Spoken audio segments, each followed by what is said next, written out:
Պարոն Խաչատրյան, երկու հատ փաստական սխալ ասցիք այստեղից։ Հուսով եմ դա միտումնավոր չեք ասել, այլ պատահաբար է ստացվել։ Առաջինը, որևէ մեկը չի ասել, որ Ղարաբաղը թոք էր։ Ասվել է Ղարաբաղի հարցն էր թոք, Հայաստանի վզին։ Դրանք շատ տարբեր բաներ են եւ այդ Ղարաբաղի հարցը թոք սարքելու ամենակարևոր ուրեմն գործող անձանցից մեկը եղել է ձեր ղեկավարը Ռոբերտ Քոչարյանը, ընդ որում ումից որ այսօր ուրեմն դատախազությունը ապօրինի գույքի բռնագանձման մասին օրենքով պահանջվող հայցագինը մոտավորապես այնքան է,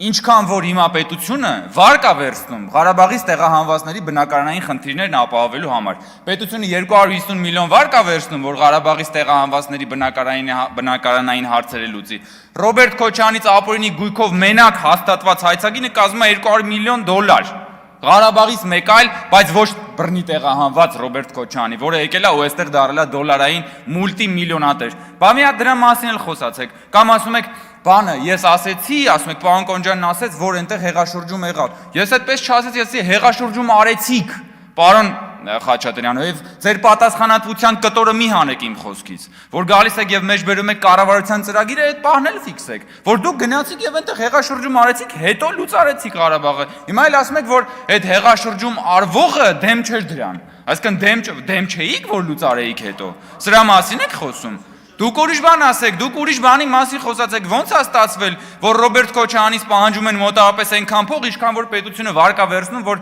Ղարաբաղից տեղահանվածների բնակարանային խնդիրը լուծի։ 200 միլիոն այնտեղ, 250 միլիոն այնտեղ։ Դրա մասին խոսացեք, հարգելի գործընկերներ, թե չէ եկել եք բաներ եք, հեքիաթներ եք պատմում։ Ես ելույթ կունենամ։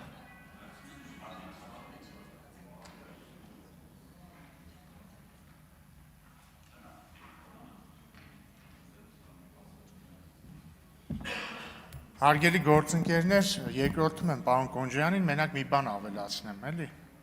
Երբ որ խոսվում է 2023 թվականին Ղարաբաղում իշխանափոխությունից ու դրան հաջորդած էթնիկ զտումից, պետք է հիշել նաև կոնտեքստը։ Հայ հեղափոխական դաշնակցությունը 2022 թվականին իր ընդունած տխրահռչակ 004 շրջաբերականում ինչ է գրել։ Դե հիշում եք այն բազմաթիվ անգամ հնչեցված հատվածները, ըստ որի իրենք ուզում էին ըստ իմ գնահատականի եւ համոզված եմ նաեւ ըստ օբյեկտիվ գնահատականի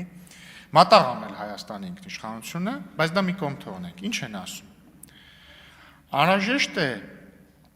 հաշվի նստել այն իրողության հետ, որ ռուս խաղաղապահների ներկայությունը փաստացի Արցախի անվտանգության երաշխավոր դարձնում ռուսական կողմին։ Հարկ է շեշտել,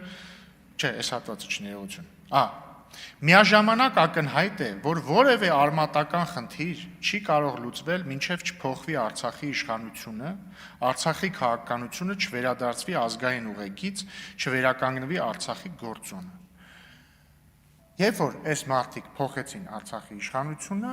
օրեր անց Լեռնային Ղարաբաղում չմնաց որևէ հայ։ Վերջ։